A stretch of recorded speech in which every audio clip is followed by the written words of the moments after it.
മാന്യപ്രേക്ഷകർക്ക് എൻ്റെ പ്രണാമം. ഇന്നലെ എൻ്റെ ഒരു സുഹൃത്ത് എനിക്കൊരു ഇമെയിൽ അയച്ചു. അതിൽ കേരള ഗവൺമെൻറ് നിരന്തരം പ്രസിദ്ധീകരിക്കുന്ന ഗസറ്റിലെ ഇൻഫർമേഷനും ഉണ്ടായിരുന്നു. ഗസറ്റിലെ ലിങ്കാണ് കൊടുത്തിരുന്നത്. സാധാരണ രീതിയിൽ ഞാൻ അങ്ങനെയുള്ള കാര്യങ്ങളൊന്നും തുറന്നു നോക്കാറില്ല. എന്നാലും ആ വ്യക്തി എഴുതി, ഞാനൊരു ലിങ്ക് സാറിന് അയക്കുന്നു, ഇത് ഗസറ്റിൽ വന്നിരിക്കുന്ന, കേരള ഗവൺമെൻറ്റിൻ്റെ ഗസറ്റിൽ വന്നിരിക്കുന്ന കുറേ കാര്യങ്ങളാണ്. സാർ അത് വെറുതെയെങ്കിലും ഓടിച്ചു നോക്കണം. കേരളത്തിൽ നടക്കുന്ന മതപരിവർത്തനത്തെക്കുറിച്ചുള്ള ഇൻഫർമേഷനാണ് അതിലുള്ളത് എന്ന് പറഞ്ഞതുകൊണ്ട് ഞാനതൊന്ന് നോക്കി.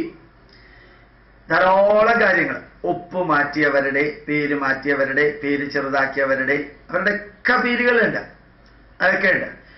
പക്ഷെ അത്ഭുതകരമായിട്ട് തോന്നിയത് 80 ഗസറ്റ് നോട്ടിഫിക്കേഷൻ ഞാൻ വായിച്ചു. കുറേ എണ്ണമുള്ളതിൽ 80 എണ്ണം ഒന്ന് വായിച്ചു. ആ 80 എണ്ണത്തിൽ എൻ്റെ ശ്രദ്ധ പോവാൻ കാരണം അത് മതം മാറിയവരുടെ പേരും മതവും മാറി, അതാരാണ് അവരുടെ മതം മാറ്റിയത് എന്നുള്ളതിൻ്റെ ഡോക്യുമെന്റേഷനാണ്. ഗസറ്റ് വിജ്ഞാപനമാണത് കൊടുത്തിരിക്കുന്നത്. 80 എണ്ണത്തിൽ 70, 68, 70 എണ്ണം ഹിന്ദുക്കള് ക്രിസ്തുമതത്തിലേക്ക് മാറിയതിൻ്റെ ഗസറ്റ് നോട്ടിഫിക്കേഷനും പേര് മാറിയതിൻ്റെതുമാണ്. ഒരു 8 എണ്ണം ഇസ്ലാം മതത്തിലേക്ക് മാറിയതിൻ്റെ നോട്ടിഫിക്കേഷനാണ്. ഒരെണ്ണം ഒരു മുസ്ലിം ഹിന്ദു ആയതിൻ്റെയും ഒരെണ്ണം ഒരു ക്രിസ്ത്യാനി ഹിന്ദു ആയതിൻ്റെയും നോട്ടിഫിക്കേഷനാണ്. എനിക്കത് അത്ഭുതം തോന്നി. ഗസറ്റിൽ നോട്ടിഫിക്കേഷൻ കൊടുക്കാതെ മതം മാറിയവര് ആയിരക്കണക്കിന്, 10,000-കണക്കിന് വേറെ ഉണ്ട്.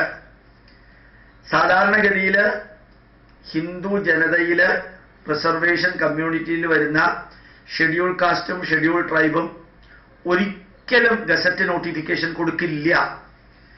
കൊടുത്താൽ അവർക്ക് ആ ജാതിയുടെ SC ST എന്ന പേരിൽ ലഭിക്കുന്ന കുറേ ആനുകൂല്യങ്ങൾ ഇല്ലാതെയാവും. ഏറ്റവും അധികം മതപരിവർത്തനം നടക്കുന്നത് SC ST വിഭാഗത്തിൽപ്പെട്ട ഹിന്ദുക്കളിലാണ്.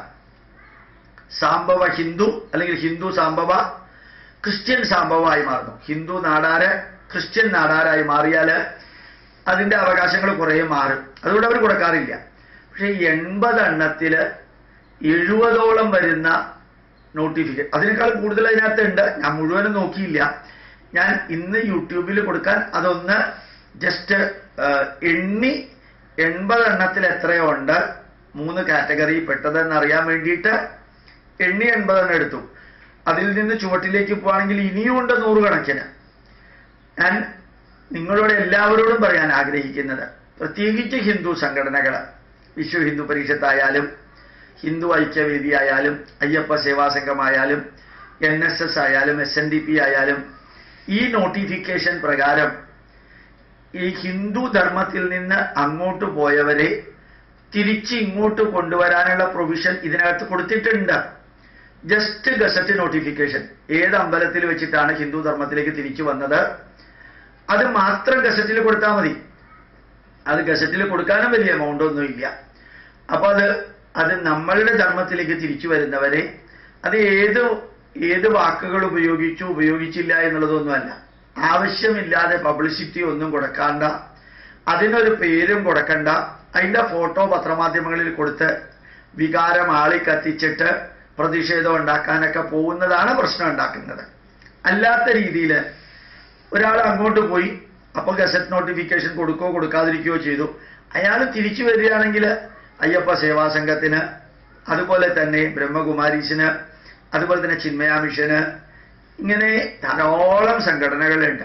അവർക്കെല്ലാം അങ്ങോട്ട് പോയവരെ ഇങ്ങോട്ട് തിരിച്ചു കൊണ്ടുവരാനുള്ള പ്രൊവിഷൻ ഉണ്ട്. അത് ഗസറ്റ് നോട്ടിഫിക്കേഷൻ കൊടുക്കാനുള്ള പ്രൊവിഷൻ ഉണ്ട്. ഇപ്പൊ നമ്മൾ വികാരത്തോടുകൂടി മതം മാറുന്നതിനെതിരെ പ്രതികരിക്കുമ്പോൾ ഇതേ അവസരം നമുക്കുമുണ്ടല്ലോ എന്നുള്ളതിനെ കുറിച്ച് മറക്കരുത്. എത്രയോ സംഘടനകളുണ്ട്. ആ സംഘടനകൾക്കെല്ലാം ഞങ്ങൾ തിരിച്ചിങ്ങോട്ട് മതം മാറാൻ തയ്യാറായിട്ടുള്ളവർക്ക് വേണ്ട കാര്യങ്ങൾ ചെയ്തു കൊടുത്താൽ മതി. എൻ്റെ ജ്യേഷ്ഠനും ബാക്കിയുള്ളവരൊക്കെ ശരിക്ക് എല്ലാ മതത്തിലും എല്ലാ വിഭാഗത്തിലും പെട്ടവർക്ക്, ചേട്ടനെ ബന്ധപ്പെടുന്നവർക്ക് വാർദ്ധക്യ പെൻഷൻ, അനാഥർക്കുള്ള പെൻഷൻ, ഇതിൻ്റെ എല്ലാം ഫോം ഫില്ല് ചെയ്തിട്ട് മുനിസിപ്പാലിറ്റി കൊണ്ടുപോയിട്ട് കൊടുക്കുന്ന ജോലി ചേട്ടൻ ചെയ്യാറുണ്ട്. മറ്റെല്ലാ സോഷ്യൽ വർക്ക് ചെയ്യുന്ന കൂട്ടത്തിൽ ഇത് ചെയ്യാറുണ്ട്. അപ്പോൾ അത് അത്ര കോംപ്ലിക്കേറ്റഡ് അല്ല, വളരെ സിമ്പിളാണ്. അപ്പൊ നമുക്ക് ഈ സിമ്പിളായിട്ടുള്ള വഴികളെല്ലാം മാറിയിട്ട് പ്രതിഷേധിക്കാനും നമ്മൾ മുദ്രാവാക്യം വിളിക്കാനും പോകുന്നത് വേണ്ട എന്നല്ല, അതിനേക്കാൾ ഉപരി കൺസ്ട്രക്റ്റീവായിട്ട് നമുക്ക് പ്രവർത്തിക്കാൻ സാധിക്കുകയാണെങ്കിൽ എത്ര ഗംഭീരമായിരിക്കും എന്നുള്ളത് ആലോചിച്ച് നോക്കാം. ഇപ്പോ നമ്മുടെ സന്ദേശങ്ങൾ ലോകം മുഴുവനും എത്തിക്കുന്നവർ എങ്ങനെയാണോ അതിനുവേണ്ടി സമയം ചെലവഴിക്കുന്നത്, അങ്ങനെയുള്ളത് ചെയ്യാൻ പറ്റാത്തവരെ വേറെ രീതിയിൽ സഹായിക്കാൻ പറ്റുന്നവർ ധാരാളമുണ്ട്. അവർക്ക് ഇതുപോലെയുള്ള കാര്യങ്ങൾ ചെയ്യാൻ സാധിക്കട്ടെ. നമ്മുടെ സമൂഹത്തിലുള്ളവരെ നമ്മൾ സഹായിക്കാം. ഗവൺമെന്റിൽ നിന്ന് സഹായം ഒരു പക്ഷെ കിട്ടിയെന്ന് വരില്ല, പക്ഷെ നമുക്ക് തമ്മിൽ സഹായിക്കാൻ ഒരു ആളുടെയും പെർമിഷൻ വേണ്ടല്ലോ.